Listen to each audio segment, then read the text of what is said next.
أما بعد قال الله تبارك وتعالى في القرآن المجيد والفرقان الحميد أعوذ بالله من الشيطان الرجيم بسم الله الرحمن الرحيم ومن أراد الآخرة وسعى لها سعيها وهو مؤمن فأولئك كان سعيهم مشكورا صدق الله العظيم۔ محترم سامعین اکرام اور میرے دینی ایمانی بھائیوں، جلسے کی ابتدا سے لے کر اب تک آپ حضرات کئی علماء کے بیانات سن رہے تھے اور بڑی شوق اور اشتیاق سے آپ کا سننا دیکھا جا رہا تھا۔ اب آپ کے سامنے میں مختصر طور پہ وہ باتیں عرض کروں گا کہ اب تک جو ہم نے سنا ہے یہ بھی عبادت ہے، دین کا سننا بھی عبادت ہے، دین کا جاننا بھی عبادت ہے، اور ایسی عبادت ہے جس کو ہم عبادت سمجھتے ہیں اس سے درجوں میں بڑھی ہوئی۔ ہم اور آپ عبادت کیسے سمجھتے ہیں کہ میں نفل پڑھ لوں، کوئی 50 پڑھ رہا ہے، کوئی 150 پڑھ رہا ہے، کوئی 200 پڑھ رہا ہے۔ ہو سکتا ہے کچھ لوگوں کے مزاج یہ بن جاتا ہے، ارے یہ لوگ بیٹھے ہوئے لوگ پوری رات شب برات گزار رہے، اب مسجد میں جا نہیں رہے، نفلیں پڑھ نہیں رہے۔ یہ وہی لوگ کہتے ہیں جو یہ سمجھتے ہیں کہ نفلیں پڑھنا عبادت ہے، دین کو سیکھنا اور دین کو سمجھنا عبادت نہیں ہے۔ ایسا مزاج ہے لوگوں کا، حالانکہ یہ میں بڑی ذمہ داری کے ساتھ کہہ رہا ہوں۔ علماء کا اسٹیج ہے اور دانشوراں بھی یہاں پر موجود ہے کہ علم دین کا صرف سیکھنا کئی رکعت نفل نمازوں سے بہتر ہے، اس پر عمل کرنے کی بات نہیں کر رہا، صرف سیکھ لینا ان کئی رکعت نفل نماز پڑھنے سے بہتر ہے جس کو ہم نفلوں کو عبادت سمجھتے ہیں اور دین کو سیکھتے نہیں اور دین کو سمجھتے ہی نہیں۔ اب دین کہاں ہمارے سمجھ میں آئے گا؟ جبکہ ہم ایسی دینی محفلوں میں بیٹھے جبھی ہمارے دین سمجھ میں آ سکتا ہے۔ تو میں نے ایک آیت پڑھی، اس آیت میں اللہ تبارک و تعالی نے اپنی بارگاہ میں اپنے بندوں کے اعمال کے قبول ہونے کی شرطیں بتائی کہ اللہ کے یہاں بندوں کے اعمال کن شرطوں کے ساتھ قبول ہوں گے۔ ہمارا یہاں پر رات بھر بیٹھ کر یا کم سے کم نصف رات بیٹھ کر علماء کے ہم نے بیانات سنے، بہت سی چیزیں ہم نے سمجھی ہیں، یا بھائی نفل پڑھ رہے ہیں نماز مسجد میں، یا بہت سے وہ گمشدہ اللہ والے گوشہ نشی جو اس رات میں اللہ سے لو لگائے ہوئے جو بھی عبادتیں یہاں پر ہو رہی ہیں وہ سب، اور جو دنیا کے چپے چپے اور کونے کونے پر عبادت کرنے والے عبادت کر رہے ہیں، ان سب کی عبادتیں اللہ کے ہاں قبول کب ہوگی؟ جبکہ تین چیزیں پائی جائیں۔ اگر ان تین شرطوں کے نہ پائے جانے پر کتنی ہی عظیم عبادت ہو لیکن اللہ کی بارگاہ میں قبول نہیں ہے۔ اعمال اللہ کے یہاں جبھی قبول ہے جبکہ یہ تین شرطیں پائی جائیں۔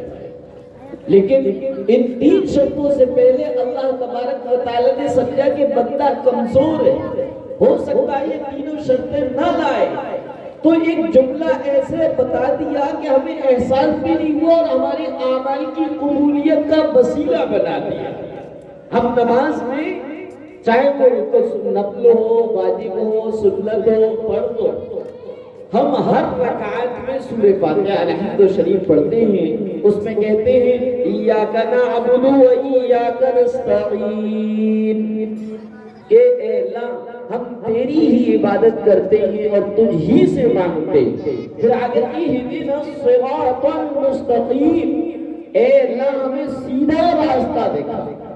وہاں پر اللہ کو یہ نہیں کہ یہ بندہ اگر قرآن پڑھ رہا ہے تو اس کو تو یہ کہنا چاہیے تھا ایایا اعبد و ایایا استعین، اے اللہ میں تجھ ہی سے تیری ہی عبادت کرتا ہوں، تجھ ہی سے مانگتا ہوں، میں ہونا چاہیے، لیکن کہلوایا کیا جا رہا ہے ایاک نعبد و ایاک نستعین، کہ اللہ ہم تیری ہی عبادت کرتے، ہم تیری ہی عبادت کرتے، کیونکہ ہماری عبادتوں میں مس ہو سکتا ہے، ہماری عبادتوں میں کھوٹ ہو سکتا ہے، لیکن اس کائنات میں کے چپے چپے پر نہ جانے کس روپ میں اور کس شکل میں اللہ کے ایسے ماننے والے موجود ہیں اور وہ اس وقت عبادت کر رہے ہوں تو ہماری عبادت ان کی عبادت کے ساتھ لگ کر اللہ کے ہاں قبول ہو، یا ہماری دعائیں تو اتنی تاثیر والی نہیں ہے، لیکن اللہ کے مقبول ترین بندے جو قطب ہیں، ابدال ہیں، بزرگان دین ہیں، وہ اس وقت مانگ رہے، اے اللہ وہ اس وقت مانگ رہے، وہ تو تجھے اس وقت یاد کر رہے، اے اللہ میں یاد کرنے میں عبادت کرنے میں کمی کوتاہی کر سکتا ہوں، لیکن اے اللہ جس طریقے سے تو ان کو نوازے گا ہمیں بھی نواز دے۔ تو یہ حکمت ہی ایاک نعبد و ایاک نستعین، لیکن اس کو معنی کے استظہار سے نہیں پڑھا ہے تو سمجھ لیجئے کہ تین شرطیں کیا۔ سب سے پہلی شرط یہ ہے کہ بندہ عقیدہ درست کرے، کیونکہ عقیدے کی درستگی کے بغیر یعنی ایمان کے بغیر کوئی کتنا ہی نیک عمل کر لے قبول نہیں ہے۔ ایمان شرط ہے، دوسرے نیت صحیح، نیت بھی صحیح ہونا چاہیے۔ اگر نیت صحیح نہیں ہے، اللہ کی رضا جوئی کے لیے نہیں ہے، دنیا والوں کو دکھانے کے لیے، تو اللہ کے یہاں قبول نہیں ہے۔ تیسرا، جو عبادت کر رہے ہیں اس عبادت کا طریقہ صحیح ہونا چاہیے، اور وہ طریقہ کس سے ملے گا کہ نبی پاک صلی اللہ علیہ وسلم۔ ہم جلسے سنیں، ہم تراویحاں پڑھیں، ہم اجتماعی عبادت کریں، انفرادی عبادت کریں، اپنی ہر عبادت کو اللہ کی بارگاہ میں قبول کرانا چاہتے ہیں تو تین عمل کرنے کے بعد تین چیزوں کو پرکھ لیں، جانچ لیں۔ عقیدہ صحیح اور نیت صحیح ہے نہیں، یہاں تو بڑے بڑے پہلوان گر جاتے ہیں، اور تیسرا طریقہ صحیح۔ طریقہ صحیح نہ ہونے کی وجہ سے اعمال کیا ہے اللہ کی بارگاہ میں قبول نہیں ہوتے۔ اللہ تعالی ہم سب کو ہمیشہ اور زندگی کے کسی بھی مرحلے میں اگر کسی عبادت کے کرنے کی توفیق دے تو ان تین شرطوں کے ساتھ دے کہ ہم جو بھی عبادت کریں، جو بھی نیک عمل کریں، عقیدے کی درستگی کے ساتھ، اللہ کی رضا کی نیت کے ساتھ، نہ کہ دکھاوا اور ریاکاری کی نیت نہیں ہونا چاہیے۔ دوسرا، وہ عبادت کا طریقہ نبی پاک صلی اللہ علیہ وسلم کا بتایا ہوا ہونا چاہیے۔ اب میری بات یہاں پر ختم ہو گئی۔